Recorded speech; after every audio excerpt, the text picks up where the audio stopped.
Olá, hoje estamos aqui em jeito de balanço no Doutor Finanças. Comigo tenho Cláudio Santos, que é da Comissão Executiva e é também o nosso especialista dos especialistas de crédito, a quem primeiro quero dar os parabéns porque se antecipam resultados deste ano bastante positivos. E depois queria começar por perguntar-te se quisesses resumir o mercado do crédito, o mercado português do crédito, numa só frase, o que é que tu dirias? Desafio difícil. Diana, obrigado. Olha, se eu tivesse que definir o nosso mercado, primeiro que tudo já é um mercado maduro. Já podemos considerar que é um mercado maduro. Ou seja, pós 25 de Abril nós começámos a dar às famílias a possibilidade do acesso ao crédito e, portanto, já levamos 45 anos de democracia. Portanto, já se pode dizer que é um mercado maduro. No entanto, é um mercado também de baixo valor. Recorre-se muito ao pequeno crédito para fazer a pequena necessidade de colmatar de um eletrodoméstico, de um conjunto de despesas de educação, o que quer que seja, e também o principal de todos das famílias, que é o crédito de habitação, ele mesmo também não tem um valor muito alto, e quando eu digo não tem um valor muito alto, comparado com os restantes mercados europeus onde nós estamos inseridos, na União Europeia. Mas também, se é baixo o valor, também é muito baixo o incumprimento. Nós somos um mercado maduro e com uma percentagem baixíssima de incumprimento em relação àquilo que também se verifica em muitos outros países da Europa. Portanto, eu diria, numa frase, mercado maduro, de valores relativamente baixos e com muito baixo incumprimento. E esta não estava no guião, mas tenho que te perguntar. O português sempre foi visto como o proprietário, não é? Sentes que essa questão tem mudado ao longo do tempo ou mantém-se o perfil do português como aquele que quer comprar uma casa para habitar e depois deixar aos filhos? Qual é o teu...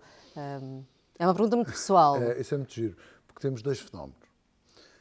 Até ao 25 de Abril, e falámos isto na primeira pergunta, o hábito era do aluguer. Havia pouca propriedade, ou a propriedade estava nas mãos se calhar, de poucas pessoas face àquilo que era. Portanto, o arrendamento era o que todos nós. Portanto, os nossos pais, quando do 25 de Abril e dar acesso ao crédito, então sim, então vamos também inserir nesse caminho de sermos proprietários e não estarmos a pagar uma coisa que não é nossa. Este era o princípio que regia a aquisição da habitação em especial. Hoje estamos a assistir a uma mudança que não tem a ver com o ser proprietário ou não ser proprietário, ou se as famílias incentivam os filhos a comprar ou não. Porque os pais ainda incentivam, ou foi uma mudança cultural. Hoje as gerações mais novas preferem ter uma mobilidade maior. E essa mobilidade pode ser impedida se eu tiver um bem que vai ser mais difícil de transacionar. Eu vou ter que pegar nele e pô-lo numa imobiliária, a seguir vou ter que ter visitas, a seguir vou ter que o vender. Então, se eu quiser ir trabalhar para a Bélgica amanhã, como é que eu faço? Se eu tiver um arrendamento é tudo muito mais simples. E, portanto, esta mudança, este shift que existiu na mentalidade das gerações mais recentes de quererem fazer diferente, quererem fazer de outra maneira, quererem fazer no outro lado, está a trazer um bocadinho mais de pressão novamente para o lado do arrendamento. Mas ainda somos um país maioritariamente da aquisição de habitação. Mas o facto de os bancos terem apertado a malha por indicação do BCE também não faz com que esses mesmos jovens também já não tenham as condições que os nossos pais teriam à partida para comprar, porque os bancos já não financiam, a não serem honrosas exceções 100% do empréstimo, também já não podem fazer multi-opções no primeiro ano ou nos primeiros 4, se não estou em erro, ou 5, corrijo-me se estiver enganada. Portanto, isso também os terá empurrado para a busca de outro tipo de soluções, também, ou não? Isso é óbvio. Ou seja, a partir do momento em que começamos a entrar em dois parâmetros. Na redução do tempo máximo que pode ser acedido para a aquisição de habitação. Ora, um jovem de 25 anos, em que eu de repente digo tu já não podes comprar a 50 anos, só podes comprar a 35, o esforço financeiro necessário para ele poder pagar aquela prestação é muito maior. Depois, também temos a outra, que terminou a aquisição a 100% do valor da avaliação. Ou seja, desde que o valor da avaliação permitisse, a transação podia ser financiada a 100%. Deixou de o ser. Portanto, hoje, as gerações mais jovens vão demorar mais anos a terem o valor necessário para poderem comprar a sua primeira casa. É lógico que continua a existir as ajudas familiares e dos pais, mas como nós sabemos, não são de longe, nem de perto nem de longe, todas as famílias que têm essa capacidade de poder ajudar 1, 2, 3 filhos a fazerem esse... E os salários também não são por aí além, não é? Portanto, esse esforço financeiro é hoje, ou seja, se calhar, quando poderíamos dizer que um recém-licenciado, passado 1 ano ou 2, estaria a comprar a sua casa, se calhar agora vão demorar 4 ou 5 a conseguir e têm que fazer uma poupança obrigatoriamente para conseguir fazer face aos capitais próprios que têm que existir para a aquisição da habitação. Por isso, embora as medidas macroprudenciais façam algum sentido, deveria se calhar poder existir um novo modelo ou se calhar irmos reabilitar o crédito de habitação jovem que existiu há uns anos atrás e ter condições diferentes para aqueles que têm abaixo dos 30 anos, vamos lhe chamar assim, e os restantes, para poder exatamente evitar. Nós estamos a assistir a alguns fenómenos muito interessantes na Europa. Em particular, eu estive recentemente em Itália, e a Itália, neste momento, eles estão a incentivar 2 coisas. Primeiro, a renovação daquilo que é o parque imobiliário, portanto, inclusive eles chegam a suportar 110% do custo, ou seja, não é 100, é 110, não só podes, como eu ainda te vou dar mais 10% para cobrir custos que possas ter com financiamento que seja necessário, portanto, estou-te a dar este valor, como também está a ser permitido a jovens, mesmo até sem rendimentos, desde que tenham fiadores, por exemplo, a aquisição de habitação. Portanto, isto são medidas que estão a inverter, porque são países que se calhar já começaram neste processo há mais tempo que nós e, portanto, agora estão a começar a sentir essa dificuldade. As camadas mais jovens não estão a conseguir aceder à habitação e, portanto, têm que criar medidas que incentivem esse mesmo acesso à compra de casa. Estavas a falar há pouco da questão da poupança, que foi uma questão central e se calhar uma consequência das poucas consequências felizes da pandemia, não é? Houve aqui uma poupança forçada e até houve muita gente que aproveitou e amortizou alguns dos empréstimos.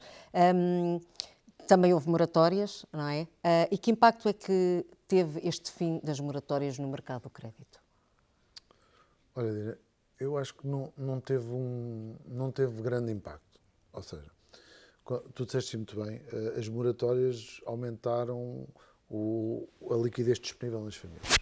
E muitas recorreram às moratórias, eu se calhar não queria dizer não por necessidade, mas também muito por prevenção. Ou seja, eu não sei o que é que vai ser o dia da manhã, vou aderir à moratória para se houver algum problema. Para ter aqui um balão de oxigênio. Esta não é? incógnita de que de repente começámos a ver empresas a fechar, pessoas a serem dispensadas, etc., gerou um sentimento de insegurança nas pessoas que disseram, ok, provavelmente o melhor caminho para mim é eu usar esta ferramenta que está a ser posta ao meu dispor. E menos pessoas que efetivamente precisaram dela. E isto é um excelente sinal. 2 coisas. Mostra resiliência por parte do nosso tecido empresarial, quer dizer que a grande maioria das pessoas que recorreram a essa ferramenta continuaram nos seus postos de trabalho, continuaram nas suas, obviamente sabemos, e não vamos aqui entrar em detalhes, houve setores muito afetados, claro. A restauração, o turismo, mas o tecido empresarial é composto por claro. Muito mais, esses são aqueles que são muito claros e muito óbvios, mas no seu todo o tecido empresarial portou-se muito bem. Tivemos uma quebra gigante do nosso PIB, mas muito também pela não entrada das tais divisas, das tais receitas que poderiam advir do turismo, etc.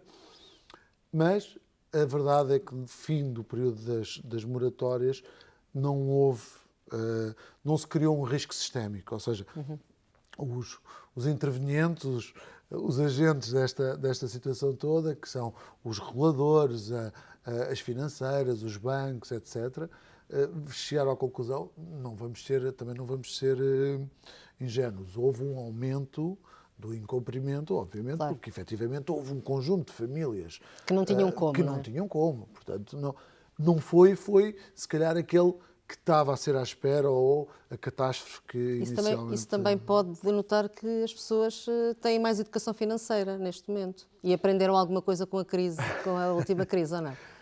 Talvez. Quer dizer, nós somos um país que até há bem pouco tempo, e quando eu digo há bem pouco tempo, na história de um país, 40 anos, há bem pouco tempo, nós tínhamos ótimos níveis de poupança. Mas também, sejamos francos, tínhamos elevados níveis de poupança e também não tínhamos onde o gastar. Onde gastar. Pois. Portanto, e depois entramos numa outra vertente, que foi qual? Ok, agora eu tenho para gastar e vou gastar. Portanto, vou compensar aquilo. E agora estamos a entrar numa outra, no tal amadurecer do mercado, em que o mercado já começa a consumir, porque o consumo faz parte. Todos os mercados maiores do mundo, todos os mercados do G7, as pessoas consomem imenso, mas de forma muito mais regrada, muito mais consciente, muito mais planeada. Eu não compro comprar, eu compro porque eu preciso, e embora temos luxos e gastos supérfluos como todos, mas é muito mais consciente. Portanto, sim. E que desafios é que se tem colocado neste mercado muito específico, que é o crédito pessoal, que tem sido, que na pandemia também tem vindo a subir paulatinamente? Curiosamente, estes últimos dados do Banco de Portugal mostram que houve um recuo, que já não se via há algum tempo, não é? Pronto. Bom, o crédito pessoal e o consolidado, portanto, que andam de mão em mão, com a pandemia tiveram uma quebra abrupta, porque nesta incógnita que falámos antes, as financeiras, em princípio, em primeiro lugar, e os bancos em segundo, ficaram de repente com uma incógnita gigante: o que é que vai acontecer, como é que eu vou conceder crédito de curto prazo, quando eu não sei no curto prazo o que é que vai acontecer. O crédito pessoal a gente diz que é de médio prazo, mas que se compararmos com o crédito de habitação, que é 30 anos, Claro, estamos a falar quando 4, 5, 6, 7 anos são prazos curtos. Ora, se eu não sei quanto tempo esta pandemia vai durar, qual é o impacto que vai ter na economia, o que é que vai acontecer, o que é que se fez, apertou-se muito os critérios de risco e de decisão de crédito. E isso fez com que houvesse uma quebra abrupta da concessão do crédito pessoal, do crédito consolidado e mesmo do automóvel, que atingiu mínimos que não se viam há muitos anos. Bom, em confinamentos também não dava para andar de carro, não é? Certo. E, portanto, sim, porque também houve o adiar das decisões das grandes despesas. Portanto, ou seja, esse foi outro problema da economia. Não é, as pessoas não queriam gastar, as pessoas queriam. Não sabiam era quando. Wait and see, não é? Vamos ver quando é que eu gasto. Eu quero gastar. Por isso é que agora estamos a assistir ao inverso. Mas pronto, já lá vamos. Isto para dizer que o crédito pessoal, portanto, houve durante mais de um ano, eu diria desde março, portanto, de 2020 até julho deste ano, um corte gigante naquilo que foi as avaliações ou as análises de crédito para a concessão de crédito pessoal. Entretanto, terminam as moratórias, percebe-se que afinal o problema não é tão extenso como poderia-se antecipar, e há uma inversão nesta situação, e a partir em especial de setembro, portanto para este último trimestre, os valores de concessão quase que voltaram aos tempos pré-pandémicos. Portanto, estamos, não vou dizer ao mesmo nível, mas em valores muito aproximados daquilo que foi anterior. Estamos a falar de crédito automóvel, pessoal...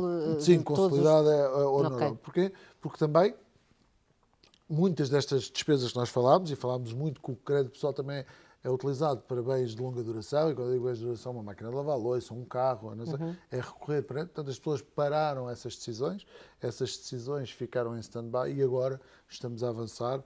Agora é a oferta que é o problema da equação. Portanto, se calhar não se está a gastar mais ou não se está a comprar, não é porque não se quer, é porque não se tem.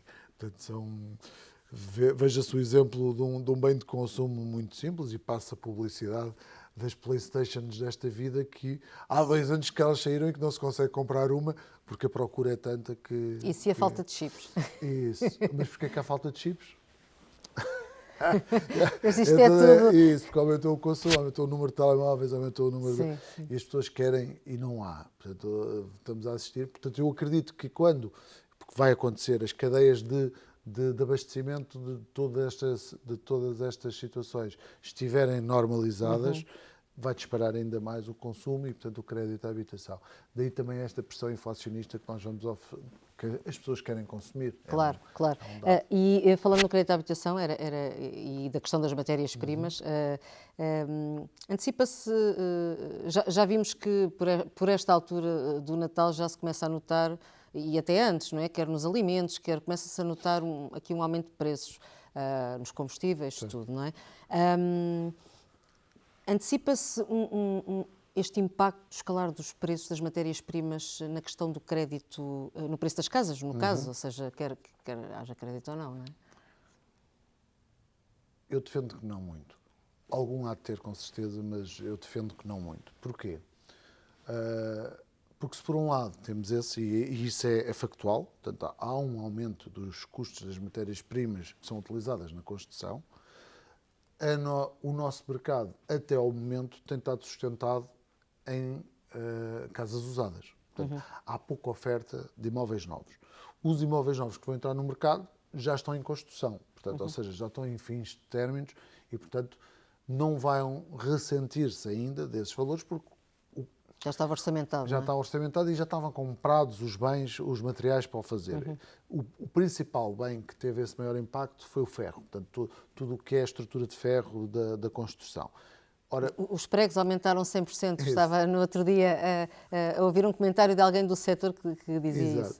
Ora, o ferro, depois no final, e eu vou dizer um disparate, portanto não levem isto como sendo verdadeiro, mas o ferro se calhar representa só 10% do custo da construção. Ok, o ferro até aumentou 50%, quer dizer que aumentou 5% no final do valor. Sim, claro. do imóvel. Pois estamos a falar de grandes projetos Isso, com portanto, grande... Ou seja, não tem tanto impacto. Em contrapartida, vão entrar no mercado um conjunto de tais empreendimentos e prédios novos, oferta de casas novas, de habitações novas, que não existia. O que vai também fazer a pressão de que as usadas têm que baixar, porque se mantêm aos mesmos preços de que está uma casa nova, ninguém vai comprar uma casa usada. Bem, depende do sítio, obviamente, mas em sítios idênticos, não é? Partindo do pressuposto que estamos... Portanto, há um reajuste quase automático por causa disso. Se me estão a pedir o mesmo ponto T3 usado com 30 anos em Alvalade, ou mesmo com T3 novo em Alvalade, eu vou comprar um T3 novo em Alvalade. Portanto, ou seja, não vai haver essa decisão. Portanto, a não ser que sejas amante do tabique, não é? Exato.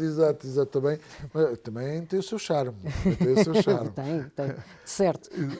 Portanto, isto para resumir, que sim, vai ter algum impacto, mas não é aquele impacto que parece que de repente nos assustamos e uma casa que custava 250 vai passar a custar 400. Não é disso. Se calhar vai ter aqui um impacto de 10, 15 mil euros em cima deste preço.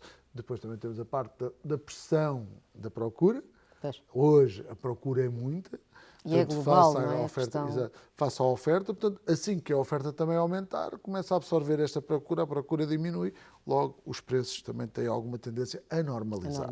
Falávamos do impacto do preço das matérias-primas aqui no mercado do preço das casas. E que impacto ou melhor, que desafios é que antevês que o mercado do crédito, quer habitação, quer pessoal, possa enfrentar nos próximos tempos? Isso é uma pergunta muito interessante. Há um conjunto deles, sendo que eu vou, aqui nesta nossa pequena conversa, vou incidir naquilo que eu acho que é o principal. Há um desafio que não é só para o próximo ano, provavelmente para os próximos 2, 3 anos, que é a pressão inflacionista. A inflação voltou a ser um tema no nosso dia-a-dia, muito derivado, lá está, voltamos outra vez, de não ter havido consumo, ou consumo aos níveis de que era habitual. Portanto, está a haver um consumo exagerado e uma pressão de que há muito mais oferta do que a procura, os preços disparam e com isso há uma muito mais pressão, procura que oferta, no caso. Portanto, a pressão inflacionista dos preços está a fazer com que a inflação suba de uma forma quase alarmante. Ainda não, mas quase alarmante. E isto pode levar ao quê? Pode levar a que o Banco Central Europeu tome uma decisão que é a subida das taxas de juros para refriar estas vontades consumistas ou estes períodos de maior consumo com isso. Só que com isso, o que é que vai acontecer? Duas coisas. O crédito fica mais caro. O crédito fica mais caro. Ora, se fica mais caro, vai ser acessível a menos pessoas. E as que já o têm vão ver reduzidas a sua liquidez. Portanto, vamos ver as famílias com menos capital disponível, porque o valor das suas prestações vai aumentar. Ora, isto é um desafio, quando estamos a falar que as famílias, por regra, têm sempre os seus orçamentos muito contados e estão muito geridos quase ao euro, não é? Se de repente temos uma novidade e eu digo assim, olha, Diana, é só para informar que a partir do próximo mês o seu crédito de habitação vai subir 40 euros. Pode causar um problema nas famílias. Portanto, eu diria que esse será aquele maior desafio. Primeiro, por um lado, as pessoas que vão necessitar de aceder ao crédito, mas que as suas taxas de esforço, que até um determinado momento estariam ali no limite e teriam acesso, com esta subida das taxas, deixam de o ter. E, por outro, aqueles que já o têm, com a perda de liquidez que isso pode representar, e a liquidez essa que muitas vezes não existe. Ou seja, pode causar aqui algum desequilíbrio nos orçamentos das famílias. Mas essa era uma questão que já vinha a ser colocada.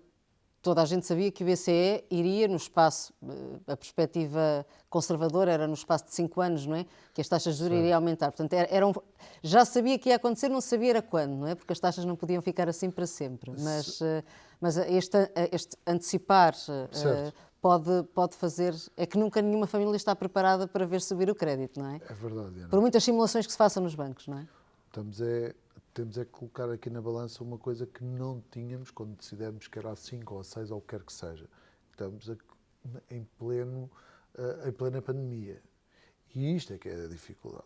Que há uma incógnita gigante e que eu vou tomar uma medida macroprudencial que vai, como se tivesse tudo normalmente, ok, a inflação sobe, eu aumento as taxas, isto é normal, isto toda a gente está perfeitamente preparada para... ou sabe que é esta a ordem natural das coisas. O que não estamos preparados ou que desconhecemos quais são as implicações é se fizermos isto em contexto pandémico. Em contexto pandémico isto pode ter um impacto completamente diferente. Portanto, vamos estar muito atentos a ver o que é que o BCE procura fazer nos próximos tempos.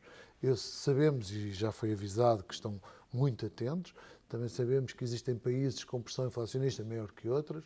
Portanto, provavelmente, os pactos de estabilidade vão ter que mais controlados e mais apertados por parte das instituições europeias. Mas há aqui uma dose grande de incerteza que não sabemos muito bem como é que se vai reagir. Portanto, eu diria que esse é o principal desafio.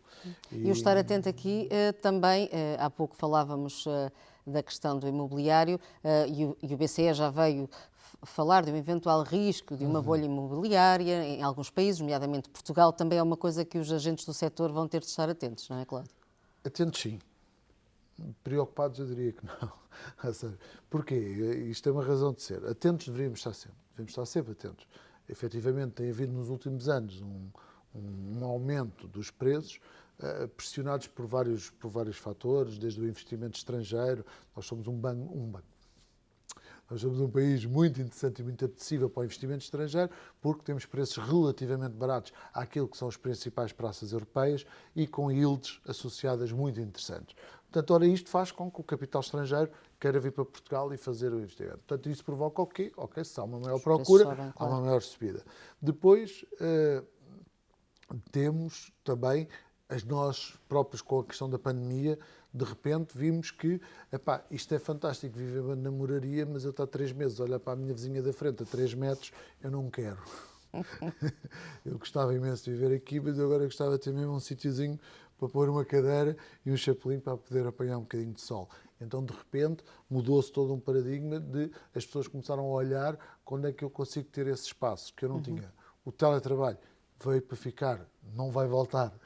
Portanto, desiluda-se quem acha que... As pessoas precisam de um escritório em casa, mesmo que não seja um escritório, eu tenho que ter o espaço para ter. Claro. Olha, até pode ser na sala de estar. Agora tem que ser uma sala de estar que comporte que eu tenha um espaço que eu possa transformar em escritório. Portanto, todas isto causou essa procura, causou essa dinâmica de irmos procurar novos imóveis e, portanto, é daí que vem esta subida de preços.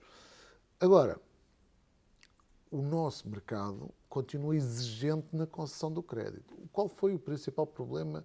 E alguns desses países que tu aí mencionaste, são cerca de 7, nos outros 6, que não nós, o que é que se começou a assistir? A a um diminuir da exigência na concessão, que foi isso que também teve na base de outros problemas. O subprime foi, olha, vamos dar crédito a quem não pode. Não interessa, precisa O telecrédito, não é? Isso, Quase. compra. Portanto, em Portugal isso não ocorreu. Os nossos bancos permanecem muito assertivos naquilo que é a sua concessão. Portanto, não alteraram, não há uma alteração hoje na concessão daquilo que havia há 3 anos. É igual. Portanto, taxas de esforço idênticas, LTVs idênticos. E aqui o LTV também é um fator muito importante. Como eu disse, já não há financiamentos a 100%. Portanto, as carteiras dos nossos bancos, ou pelo menos dos nossos principais bancos, têm um rácio muito interessante de financiamento de garantia. O loan to value daquelas carteiras vai escudar, vamos dizer, muito deste risco que estamos aqui a falar. Portanto, é completamente diferente se eu dever 100% da casa do que eu tenho a casa há 10 anos e entrei com 20% e neste momento devo 68%. Não é? Porque não há este risco. É uma casa que, assim que entra no mercado, mesmo que eu tire 20% ao seu valor, é absorvida rapidamente, porque isso é outra ideia que às vezes temos errada, que é em períodos de crise que não se vende casas. Claro que se vende-se menos, não é? Portanto, não vai deixar, o mercado não vai deixar de existir. Vamos continuar a fazer, vamos continuar a ter crédito. Agora, em menor medida. Portanto, eu diria que a bolha, a famosa bolha, em Portugal não é bem um risco. Quer dizer, temos que estar atentos, volto a dizer, os agentes económicos, neste caso, os bancos, os intermediários, os imobiliários, os construtores e até mesmo os consumidores, em certa medida, temos que estar todos atentos àquilo que o mercado está a agir sobre o preço das casas e sobre a concessão do mesmo, não é? Se estamos a dar bom crédito, que isto é muito relevante, é aquilo que nós também procuramos fazer com os nossos, é que eles estejam com aquilo que é o mais adequado para si. Portanto, se tivermos todos este papel, se todos representarmos esta necessidade, dificilmente vamos ter. Agora, sim, se houver uma escalada, mas agora vamos àquela pergunta anterior, que é a entrada dos novos imóveis. A entrada dos novos imóveis, mais uma vez, toda a outra vai representar se calhar só 10% do mercado, os outros 90% são habitação usada, que vai ter que se manter competitiva. Portanto, e para se manter competitiva não pode continuar a subir os preços porque vai chegar a este patamar e neste patamar ficamos com estas. Pois é a lei do mercado, não é? Isso. Portanto, eu sim percebo a preocupação do BCE, porque também tem que o fazer atendendo ao nosso passado recente. 2008 não está assim tão longe. E, portanto, face ao nosso passado recente mundial, temos que estar atentos. Em Portugal, em particular, penso que não. Aliás, penso que posso estar daqui a um ano, se tivermos esta conversa outra vez, vamos falar sobre isto, mas eu acho que para o próximo ano vai ser um ano excepcional a este nível, portanto, estamos muito e esperamos que excepcional também para o Dr. Finanças. Será com certeza, será com certeza. Obrigada, Cláudio, e boas festas. Obrigado, Ana. Boas festas para todos e um bom ano.